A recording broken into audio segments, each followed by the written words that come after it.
conducía a todo este conflicto del 68, de alguna otra forma, esta mancha de sangre que no solo la empapó a los estudiantes, sino a ella, que fue un parteaguas después de su vida, fue un parteaguas porque después aconteció y vino el exilio. Entonces, no sé, ojalá me encantaría que pudiera un poco ahondar a partir de esta pregunta si se puede reivindicar a Elena Garro del 68. Sí, sí, sí, sí. Eso es lo que. De eso se trata. De eso se trata, exactamente. Por eso salieron 1000 páginas. Claro. Porque en el volumen 1 no pude terminar, no pude concluir la reivindicación. O sea, yo trato aquí, desde luego, mi perspectiva, mi punto de vista, no obviamente de una manera impresionista, sino con artículos, con textos, con materiales que digamos, de alguna manera fui hilando, conectando para llegar a esta conclusión, ¿no? Es que son muchos aspectos, son muchas cosas que entran aquí, pero si yo pudiera sintetizarlo de alguna manera, y después les paso la palabra aquí a mis compañeros, sería que, y esto es tan vigente, yo creo que ustedes lo pueden ver, la leyenda negra en torno de Elena Garro, este odio que tú mencionas de esta señora, fue construida desde el poder. Porque Elena Garro era una figura que molestaba mucho al sistema. O sea, fue una mujer, y por eso les quiero leer ahorita un fragmento de un texto. Fue una mujer que también tenemos que ubicarnos en la época, aunque en los años 50 y 60, absolutamente todos los medios, televisión, radio, prensa, estaban controlados por el Heraldo. Entonces, escribir y publicar en aquellos momentos una crítica en contra del sistema político de la dictadura del PRI, en contra de los terratenientes que masacraban a los indígenas, etcétera, etcétera, pues era realmente tener un gran valor. Y además Elena, como ustedes ya mencionaban, bajo ningún partido, porque Elena era anticomunista y ella nunca se cansó de decirlo. Y lo más irónico es que desde el poder se creó una historia oficial en torno a Elena Garro, y se le acusó de ser la instigadora del movimiento estudiantil, cuando ella en realidad no era en contra del sistema político de la dictadura del PRI, en contra de los terratenientes que masacraban a los indígenas, etcétera, etcétera. Pues era realmente tener un gran valor. Y además Elena, como ustedes ya mencionaban, bajo ningún partido, porque Elena era anticomunista y ella nunca se cansó de decirlo. Y lo más irónico es que desde el poder se creó una historia oficial en torno a Elena Garro, y se le acusó de ser la instigadora del movimiento estudiantil, cuando ella en realidad no formó parte del movimiento estudiantil, no creía que el movimiento estudiantil fuera a solucionar los problemas graves del país. Ella creía en Carlos Madrazo, en el político que trataba de crear una especie de democracia dentro del PRI. Ni siquiera Madrazo se estaba planteando crear otro partido, ¿no? Es decir, porque era imposible crear realmente una oposición al PRI, ¿no? Entonces hay muchos mitos en torno a ese tema que se han manejado por años, por décadas, y que es muy difícil de construir, porque el poder tiene todos los medios, las herramientas para crear esta historia oficial, ¿no?, en torno a Elena Garro. Entonces, son muchos factores. O sea, Elena había que descalificarla, desacreditarla ante la opinión pública, porque venía defendiendo a los campesinos, venía enfrentando la corrupción del sistema, nombrando a los altos funcionarios involucrados en la corrupción y en las masacres de los indígenas, y obviamente también por estar ligada a Carlos Madrazo. Cuando a Carlos Madrazo el PRI lo elimina, lo hace renunciar como presidente del PRI, Carlos Madrazo estaba perfilándose ya hacia la creación de un nuevo partido político, ¿no? Entonces, bueno, no se llega a concretizar, porque los madracistas van a ser atacados, amenazados, etc. La misma violencia que seguimos viendo hasta hoy en día cuando alguien va en contra del statu quo, del poder, ¿no? Entonces, ¿cómo descalificar y cómo desacreditar a Elena Garro? A madrazo, hay que decirlo ya, se cometió un crimen de Estado y no se maneja así. A manera, pues estaban al servicio del jerarca, o sea, o que no practicaban el periodismo que Elena se había comprometido a hacer. Y bueno, y así hay muchos mitos. Otro mito es que Octavio Paz, en solidaridad con el movimiento estudiantil, renunció a la embajada en la India. Es otra mentira, otro mito, otro punto que los intelectuales se encargaron de formar y de crear. Octavio Paz no renunció, se puso a disponibilidad, que simplemente quiere decir que se retira en ese momento de la vida diplomática y que puede ser reintegrado en cualquier momento, y siguió cobrando sueldo. Y curiosamente descubrí un texto que ya no lo incluí aquí porque apenas lo descubrí, en donde el ingeniero Norberto Aguirre Palancares en 1984 le envía una carta a José Pajés Yergo, director de la revista Siempre, y le dice: tengo que aclarar esto, estimado Pepe, los intelectuales siguen manejando que Octavio Paz renunció a la embajada y tú sabes muy bien que eso no es cierto. ¿Eso quién lo escribió? El ingeniero Norberto Aguirre Palancares, que era el director de Asuntos Agrarios en los años 60. Bueno, entonces así, mira, te puedo mencionar un mito tras otro, y aquí la gran ironía o la gran tragedia es que después de la masacre de Tlatelolco, en donde inculpan, criminalizan a Elena Garro, este es el teje-maneje, el montaje que hace el poder. El poder, ustedes lo saben mejor que yo, el poder criminaliza a los líderes, a los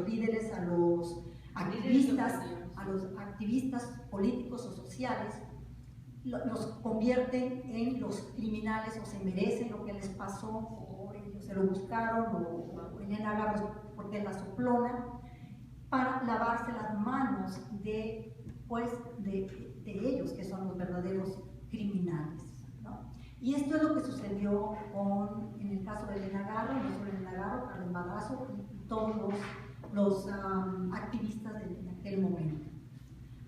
Bueno, no sé si me explayé demasiado, pero también entra la pasión, como te das cuenta. Ojalá que aquí estuviera la señora. Bueno, Sí se reí. con el silenciamiento, con el descrédito, con la descalificación, atacarla de loca, de traidora, de soplona, ¿no? Y aquí lo que yo trato de mostrar es cómo esa leyenda, esa historia se crea desde el poder para eliminarla, y cómo los intelectuales entraron en ese juego sucio para también, de alguna manera, no sé si por temor, por miedo o por, no sé, pero si ustedes revisan la historia, o sea, muchos de esos intelectuales son los que forman parte del canon, son los que avalaron la política de Echeverría. Yo me podría pasar 3 horas aquí explicándoles, pero les voy a dar otro hint, como dicen. En 1971, aquí recojo un texto de Octavio Paz que se llama Las Palabras Máscaras. En 1971, el 16 de junio, 6 días después del famoso halconazo, la masacre, digamos, la violencia en contra de los manifestantes, Octavio Paz, en ese texto que se publicó en Excelsior, avala y defiende la política de Luis Echeverría. Para Octavio Paz dice que Luis Echeverría está creando la democracia en México y que hay que creer en él y que hay que defenderlo, ¿no? Y además diciendo que los halcones son un movimiento rebelde, subversivo, como si no supiéramos que los halcones fueron creados por Echeverría, ¿verdad? Desde antes, los paramilitares. Entonces Octavio Paz avala la política de Echeverría y ese texto, ese artículo, nunca se publica, nunca se menciona. Pues aquí lo tienen ya, yo lo recojo de cuerpo entero. Y bueno, y también Carlos Fuentes se dedicó a avalar la política de Echeverría y Fernando Benítez y bueno, todos los intelectuales que de alguna manera pues estaban al servicio del Irán, o sea, o que no practicaban el periodismo que Elena se había comprometido a hacer. Y bueno, y así hay muchos mitos. Otro mito es que Octavio Paz, en solidaridad con el movimiento estudiantil, renunció a la embajada en la India. Es otra mentira, otro mito, otro punto que los intelectuales, el periodista pone sus siglas, BHU, y la publica en una revista que se llamaba Mujeres y después se recoge en el periódico Presente de Cuernavaca, que se llama ¿Qué espera usted de Gustavo Díaz Ordaz? Wow. Y le pregunta el periodista a Elena Garro y a Rosario Castellanos. Aquí, pues, por ser un libro a Elena Garro, recojo aparte a Elena. Y Elena comienza, dice: Elena Garro sentada sobre el piso entre todos los colores del otoño, castaños, almendras, sienas y oro, de los que ella misma hecha en ocres, adora rodearse, lanza sus peticiones con una vocecita suave y bien educada. Yo quiero que Díaz Ordaz haga la reforma agraria integral. O sea, Díaz Ordaz iba a iniciar su sexenio. Yo quiero que Díaz Ordaz haga la reforma agraria integral. Con eso me doy de santos. Si no la hace, México va a terminar en un país de Centroamérica como Venezuela, donde impera el terror y son víctimas de los demagogos. Yo considero un pecado y un atentado contra los mexicanos no hacer la reforma agraria. El presidente que no la haga, de verdad, comete un acto criminal contra el país. Porque además, el presidente no es más que un empleado del pueblo, no es Dios. Yo creo que Dios no dura 6 años, ¿sabes? Si un administrador no satisface las necesidades, que se vaya. Puede haber otro más apto. Imagínense decir eso. Y en esa época. Pues por eso les digo, ¿verdad? Okay. Y luego interviene otra vez el reportero y dice: Elena ha seguido los acontecimientos políticos del país desde que tenía 6 años y leía el periódico de cabo a rabo tirada en el suelo. Hace 5 ella misma fundó un periódico semanal junto con Cristóbal Rojas en el estado de Morelos. Presente, se llamaba el periódico, para defender a los campesinos de Aguatepec que no tenían manera de publicar lo que allí sucedía. Ahora los campesinos de muchas partes vienen a verla buscando su apoyo. Elena los tiene en un alto concepto. Habla Elena. En México, el campesino es el único que tiene una actitud civilizada. Cuando es atacado y despojado, viene a la capital a exponer sus problemas porque cree en la ley y en la Constitución y la respeta. Son los que están en el poder los que a cada momento la violan. Es una reacción en cadena. Y interviene el reportero. Dramaturga y novelista Elena piensa que es más fácil escribir un cuento que un artículo, pero no encuentra ninguna dificultad para concretar qué hacer por la reforma agraria integral. Habla Elena. Hay que nacionalizar la banca privada, que se dedica al agio como una viuda francesa, haciendo casitas y cobrando sus rentas para que sí preste.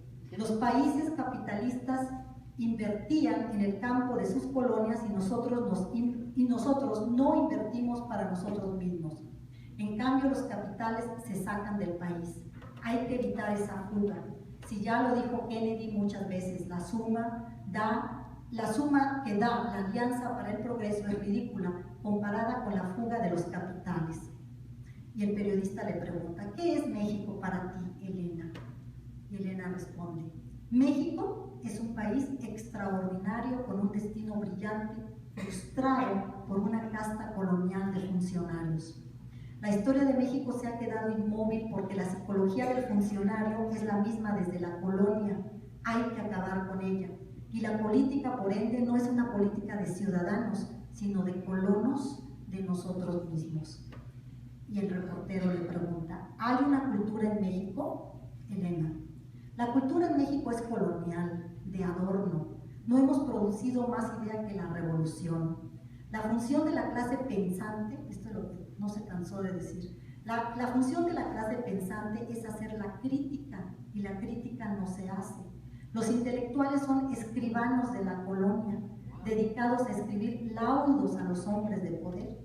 Así son ellos, los intelectuales, los que tienen la culpa de que los funcionarios tengan cabeza de funcionarios de la colonia.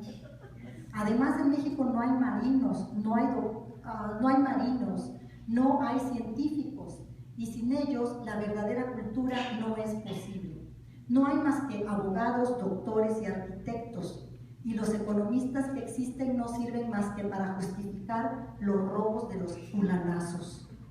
Desde que Hernán Cortés tuvo que fundar el Ayuntamiento de Veracruz para poder legalizar la conquista, en México estamos dedicados a hacer oficios que justifiquen los despojos. Los economistas sirven además para cambiar la geografía. Cuando nos conviene tenemos bosques y minerales, y cuando no, somos un país desértico. En México ya casi no se puede tener laudos a los hombres de poder. Así son ellos, los intelectuales, los que tienen la culpa de que los funcionarios tengan cabeza de funcionarios de la colonia. Además, en México no hay marinos, no hay científicos, y sin ellos la verdadera cultura no es posible. No hay más que abogados, doctores y arquitectos, y los economistas que existen no sirven más que para justificar los robos de los fulanazos. Desde que Hernán Cortés tuvo que fundar el Ayuntamiento de Veracruz para poder legalizar la conquista, en México estamos dedicados a hacer oficios que justifiquen los despojos. Los economistas sirven además para cambiar la geografía. Cuando nos conviene tenemos bosques y minerales, y cuando no, somos un país desértico. En México ya casi no se puede tener una conducta. La abolición de la conducta personal por el Estado es aplastante. Los vemos siempre. Hay que evitar establecer las formas totalitarias. Y el reportero le pregunta, ¿crees que ha habido algún progreso en México? Elena, ¿cuál progreso? No hacemos ni botones. No, señora, botones no hay. La remesa de Francia no ha llegado. Esto lo dice ella en paréntesis. Dice, no hay progreso, no hacemos ni botones. Y hacíamos pirámides. ¿Y qué nos va a pasar a los mexicanos? Le dice el reportero, Elena. Afuera en Europa creen que va a haber revolución si no hay un cambio radical. Reportero, pero Elena, un cambio así es muy difícil. Elena, ¿qué va? Devolver lo que uno se clava es muy fácil.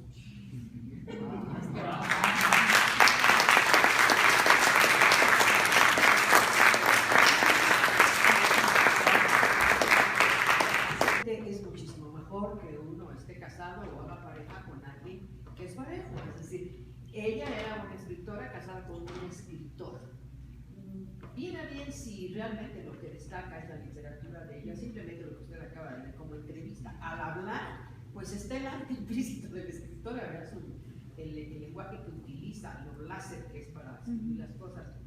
Pero yo conozco cuál es dentro de la vida de ella, en dónde viene esa decisión entre un escritor y una escritora naciente que podrían haberse llevado muy bien, que finalmente, que eran o no eran bastante políticos, ¿no? Ella muy abiertamente, ella vivía política.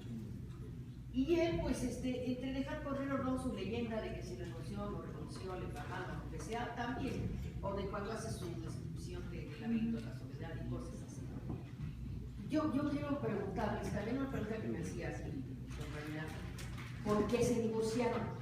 No nos atrevimos a hacer la pregunta porque suena como a la famosa, al periodismo del corazón, que es lo más descorazonado que he conocido en mi vida, ¿verdad? Pero podría ser posible conocer eso como parte de la biografía de ella, porque ahí toma otro rumbo en donde parece ser que si al principio él la apoyó, ahora no contaba con ese apoyo del escritor ya connotado y que tiene relaciones y todo. todo para que ella... Bueno, voy a responder con una frase de la misma Elena y luego ya no le voy a ahondar más para que vean el libro, ¿verdad?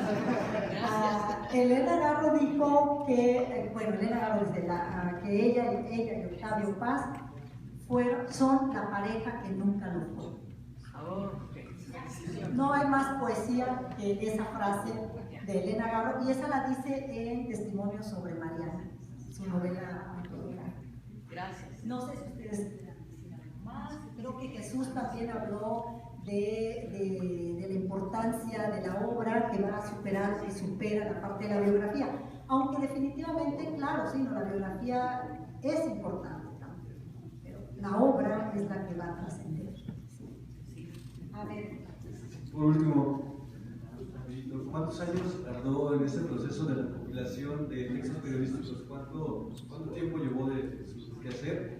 Y se habló también de que ya dan 3 libros, el visual, el periodístico, y que le interesaría hacer uno cinematográfico por sus trabajos y guiones de Elena. ¿Es cierto esto? ¿Es cierto su interés? Sí, claro, lo que pasa es que... simpatía o empatía había con el ingeniero Norberto Aguirre Palancares y Elena Garro, porque por su pensamiento ella era mucho más agardista que Norberto Aguirre.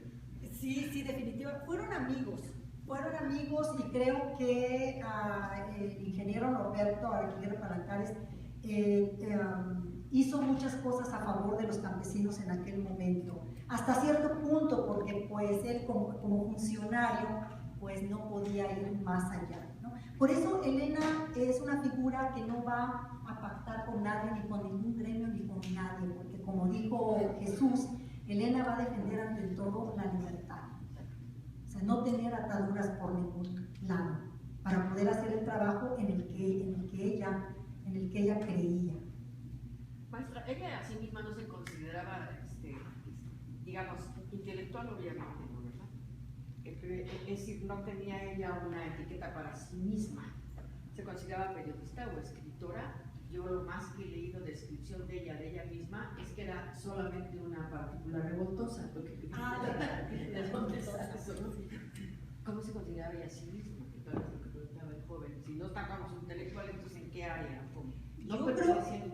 Yo creo que esa respuesta la dio excelentemente también Víctor Manuel, sí, porque a Elena hay que leerla entre líneas, ¿verdad? Hay que leer a Elena entre líneas, es decir, Elena decía, yo no soy escritora, yo soy una gran lectora, a mí no me interesa escribir, yo nada más quiero leer.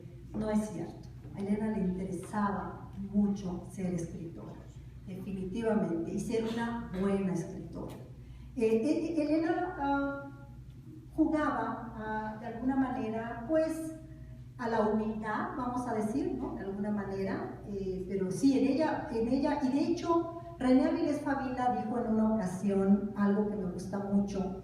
Él dijo que si Elena decidió seguir viviendo después del ostracismo, de las difamaciones y de la leyenda negra, fue para seguir escribiendo, para defender su obra, lo que decía también Jesús. Exacto. Sí, ¿algo más? Sí, hay algo más. Había una pregunta respecto de que en el ámbito de las parejas, supuestamente es muchísimo mejor que uno esté casado o haga pareja. No tengo en este momento un indicio de dónde encontrar. Lo único que se podría trabajar ahorita serían los guiones que se llevaron a cabo, que se llevaron a la pantalla, pero con ciertas reservas, sí, exactamente, porque se modificaron. ¿Qué opinó Amalia Hernández sobre uno de sus guiones? No sé yo cuál es la relación. Bueno, hay que leer el libro. No, pero eso está muy complejo. Tiene la respuesta en el libro. Sí, exacto. Sí, hubo una polémica ahí muy fuerte. Entonces, si hay algo respecto de su labor como guionista. Sí. Bueno, en relación a uno de sus guiones, pero aquí yo no reproduzco el guión porque, es decir, lo que es el guión en sí, no hay noticia de él, solo la película que se llevó a la pantalla. Pero ella menciona que todos sus guiones fueron modificados, y además incluso como guionista siempre se le da crédito a 2 o 3 guionistas, no solamente a ella. Gracias. Sí. ¿Cuántos años se tardó en elaborar esta recopilación periodística? Esta, bueno, el primer volumen, el del 2005, que es decir, el primero, el del 2005, 2 años aproximadamente, y para continuar lo retomé en el 2012, 13, 14 y salió en enero, febrero del 15. Pero tengan en consideración que simultáneamente trabajo otras escritoras. Lo que pasa es que trabajo día y noche, porque ya estoy viejita y ya siento que el tiempo se me acaba, como decía Elena Garro en La culpa es de los tlaxcaltecas. El tiempo se acaba, se está acabando el tiempo, decía Laurita y Nachita, en La culpa es de los tlaxcaltecas. Entonces siento que el tiempo se me acaba y entonces casi no puedo dormir. Necesito más colaboradores, Creo que el tiempo se acabó. A nombre de la mesa, ¿verdad? Público tan espléndido y tan participativo, no siempre es así, hay que decirlo. Qué bueno que esta ocasión sí se presenta. Muchísimas gracias, otra vez gracias al Centro Cultural de Regalo, gracias, espléndidamente administrado. Compren el libro, por favor.